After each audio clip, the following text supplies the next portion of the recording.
Manager को जब पता चला कि प्रणव ने अभिनव के साथ क्या किया था, तो उसका दिमाग गर्म हो गया। बैंक में भले ही उसका दिमाग कंप्यूटर चलाता हो, लेकिन उसका दिल आज भी गोलियां चलाता था। उसने गोली की रफ्तार से प्रणव को अपने कैबिन में हाजिर होने के लिए कहा। तब तक अभिनव ने उसकी टेबल पर अपना फटा हुआ चेक रख दिया था। इतने में प्रणव वहां आया और पहले अभिनव को हीन भावना से और फिर मैनेजर को मुस्कुराते हुए देखने लगा। मैनेजर ने उसे गुस्से से देखा और बोला, तुमने इन साहब का चेक किससे पूछकर फाड़ा? अभिनव के लिए साहब शब्द प्रणव से सुना नहीं गया। उसने कहा, सर ये डिलीवरी वाला है, फर्जी चेक लेकर बैंक में आया था। इसे क्या लगा यहाँ हम लॉटरी खोलने बैठे हैं? मैंने इसके चेक की इंफॉर्मेशन कंप्यूटर में चेक की थी, कोई रिलेवेंट डाटा था ही नहीं। सच बोल रहा है? मैनेजर ने पूछा। यह सुन प्रणव को धक्का लगा। अभिनव मन ही मन मुस्कुरा रहा था।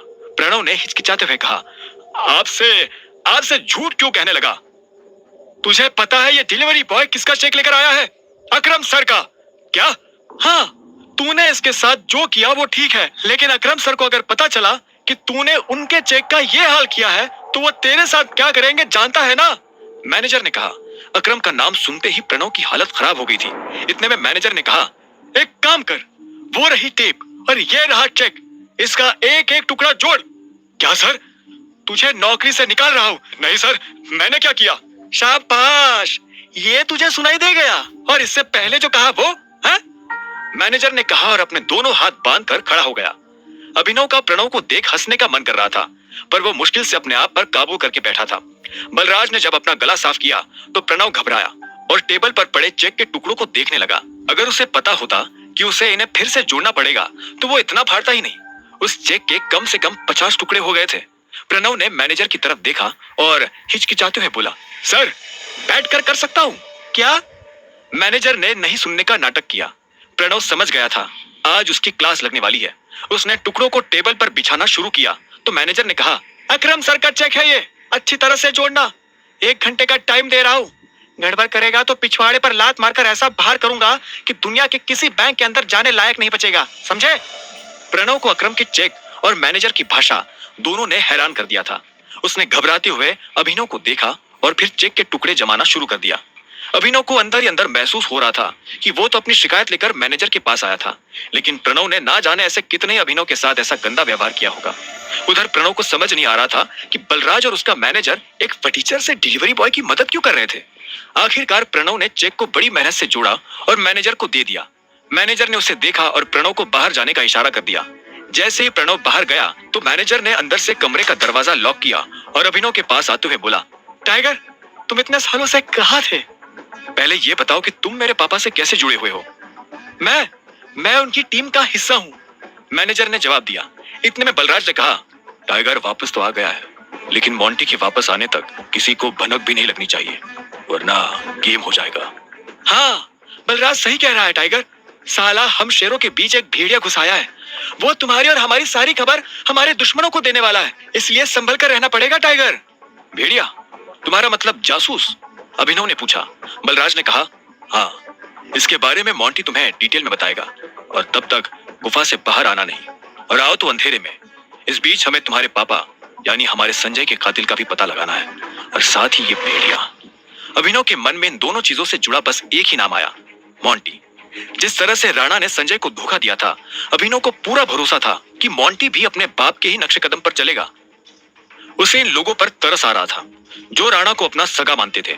अभिनव ने बलराज को देखा और बोला, इस ग्रुप में और कौन कौन है जिससे अभी मिलना बाकी है? मैनेजर ने कहा, इस ग्रुप में है मोंटी, अकरम, बलराज, मैं यानी डीके, इक्का, पार्कर और अलायना। क्या? अलायना? यानी हमारे ग्रुप में एक लड़की भी है? हाँ, इससे पहले उसकी माँ इस पोजीशन पर थी। 1 साल पहले उसकी डेथ हुई तो अलायना उसकी जगह पर आई है।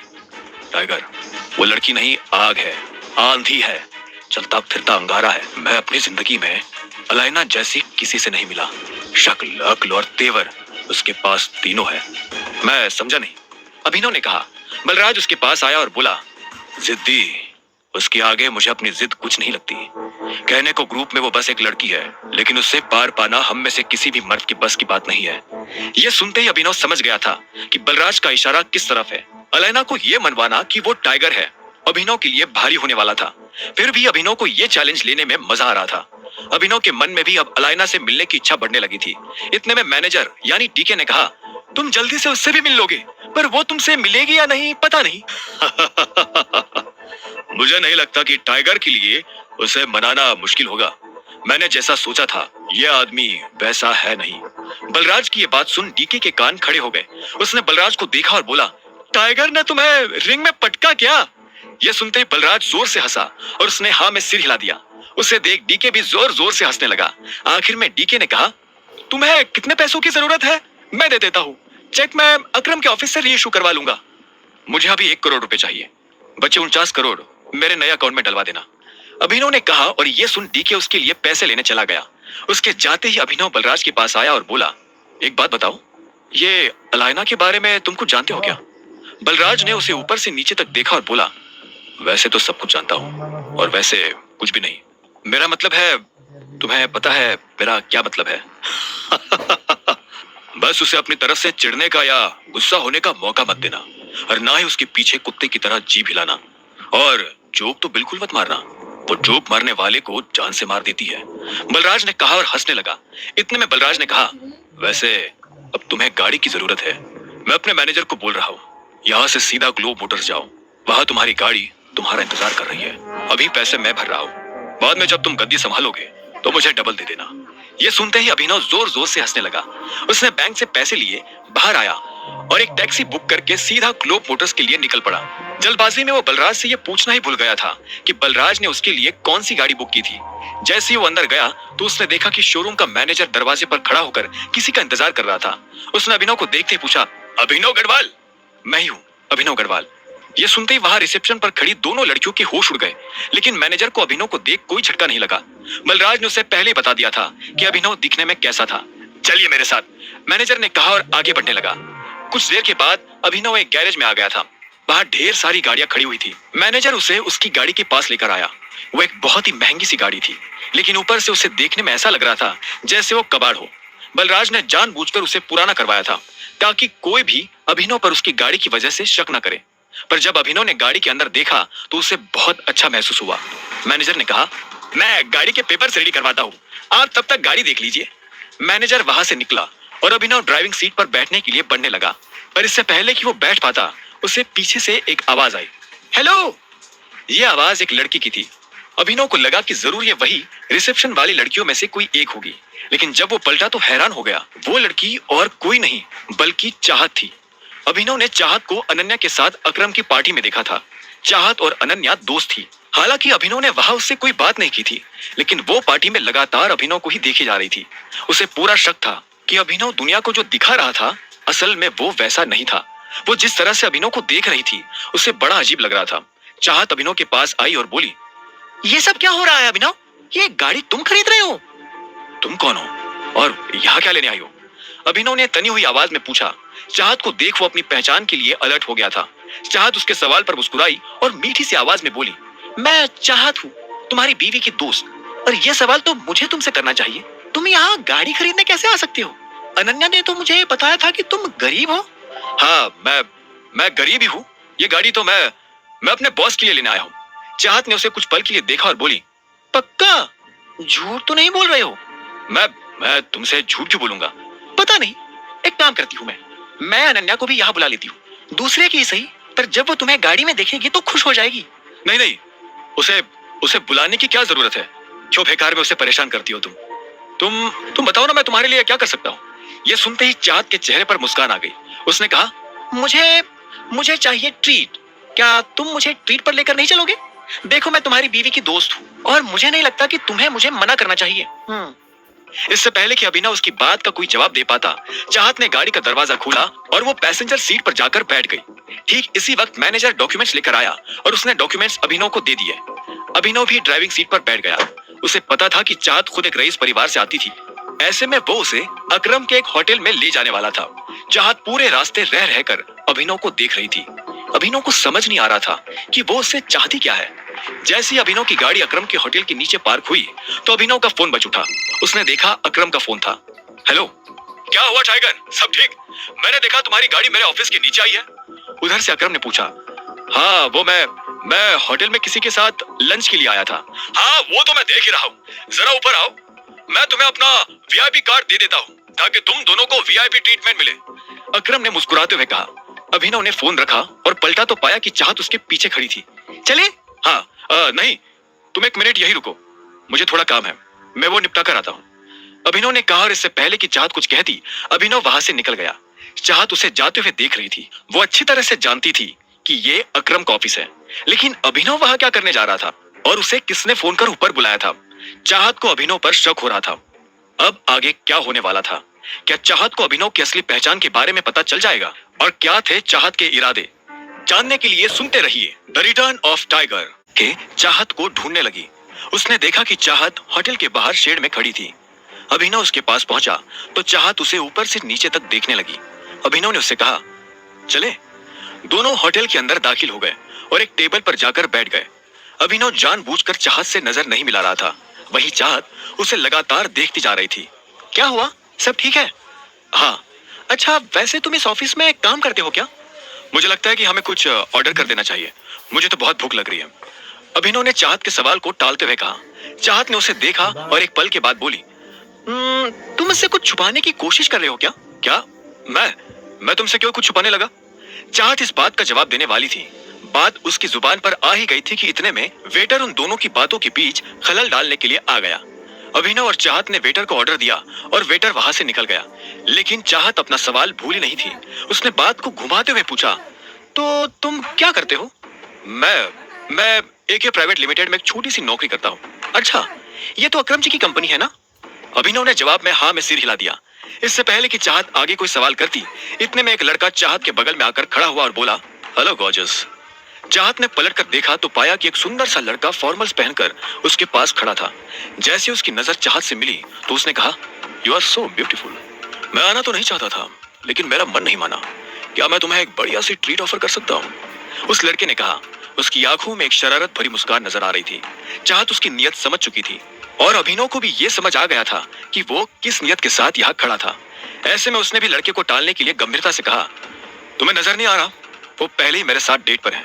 उस आदमी ने अभिनव की तरफ देखा और बोला, ओह अच्छा, मुझे तो लगा कि तुम इसके छोटे भाई हो। पर चलो, अब जब तुमने बता ही दिया है कि तुम इसके साथ डेट पर आए हो तो मैं तुम्हें बहुत प्यार से कह रहा हूँ, निकल लो। ये सुनकर अभिनव को बुरा लगा, लेकिन उसने कुछ नहीं कहा। वो देखना चाहता था कि ये आदमी किस हद तक नीचे गिर सकता था। इतने में वो लड़का चाहत की तरफ पलटा और बोला, तुम इतनी सुंदर हो, तुम्हें देखकर लगता है कि तुम किसी वेल टू डू फैमिली से आती हो। डोंट माइंड, लेकिन तुम्हें इस तरह के लड़कों के साथ डेट पर नहीं आना चाहिए।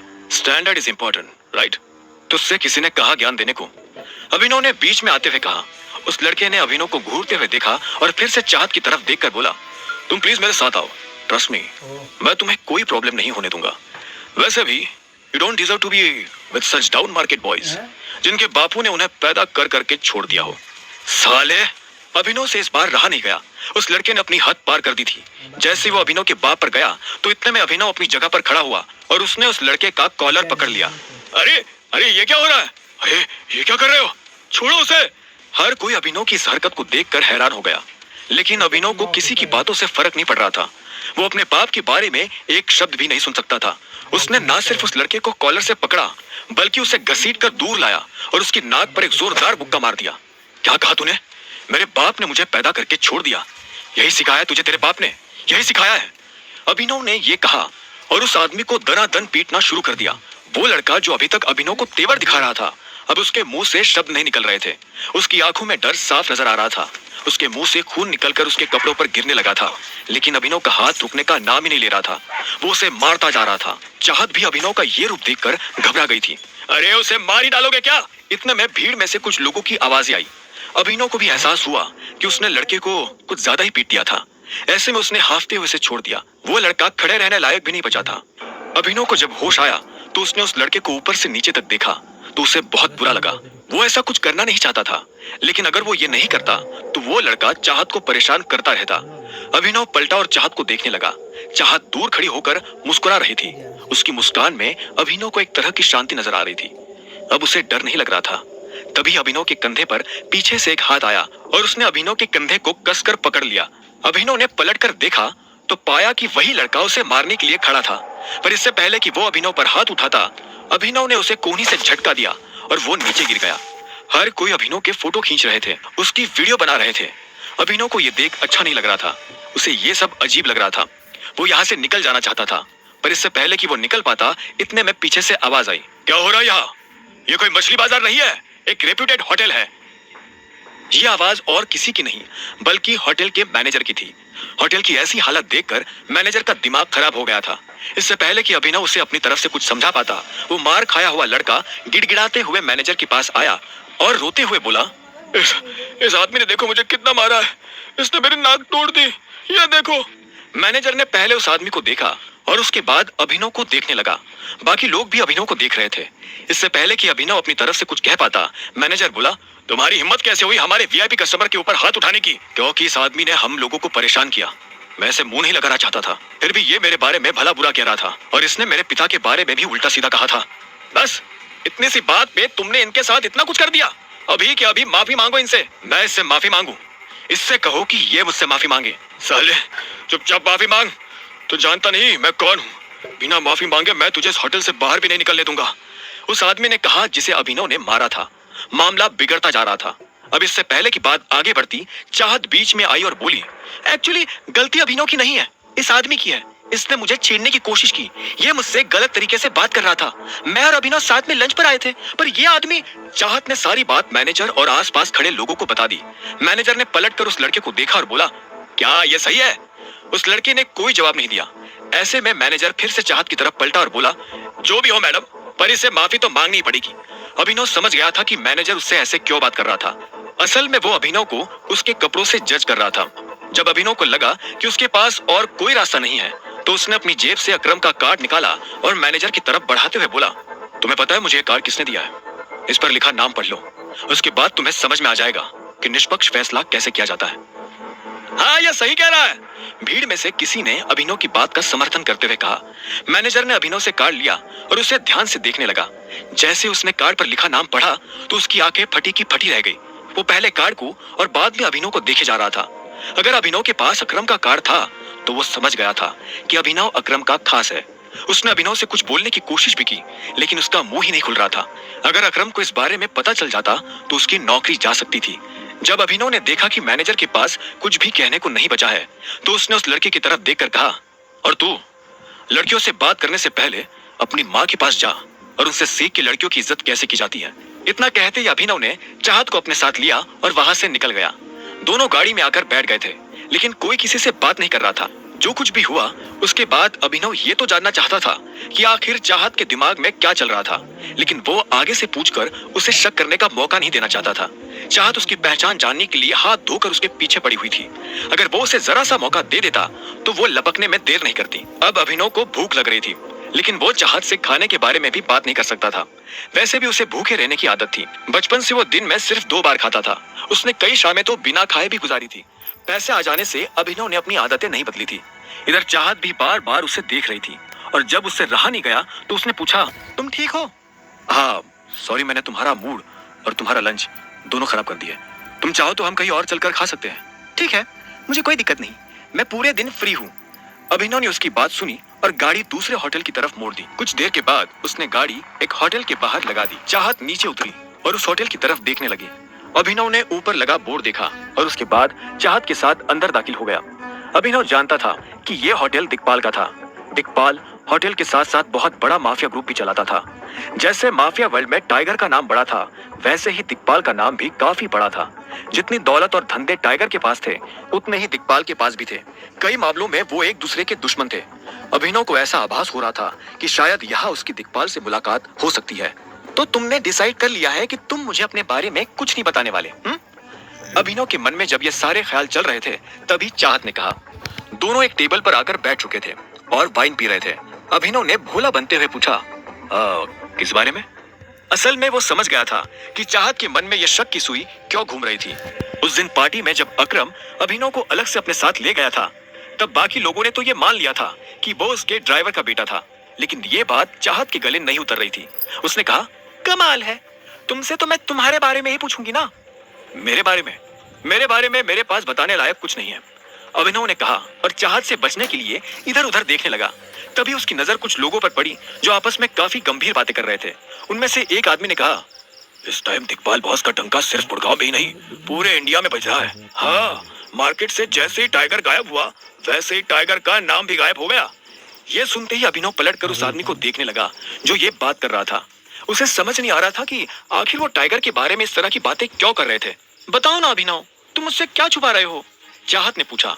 तभी उन लोगों में से एक ने कहा, नहीं, टाइगर अभी गया नहीं, टाइगर जिंदा है और वो जल्दी लौट कर आएगा। मैंने तुमसे कहा था ना जॉनी, इतनी मत पिया करो कि संभली ना जाए। कुछ भी बकवास कर रहे हो। बकवास नहीं बकवास तो तुम कर रहे हो। टाइगर का कंपैरिजन दिग्पाल से, विस्की और देसी शराब का क्या मैच। मैं कह रहा हूँ टाइगर जिंदा है and he will return soon. Johnny नाम के इस आदमी की बात सुनकर अभिनव के रोंगटे खड़े हो गए थे। वो ये जानना चाहता था कि जॉनी मन से फेंक रहा था या उसके पास सच में कोई जानकारी थी। अब आगे क्या होने वाला था? क्या अभिनव सच का पता लगा पाएगा और क्या चाहत अभिनव के मुंह से सच निकलवा पाएगी? जानने के लिए सुनते रहिए द रिटर्न ऑफ टाइगर।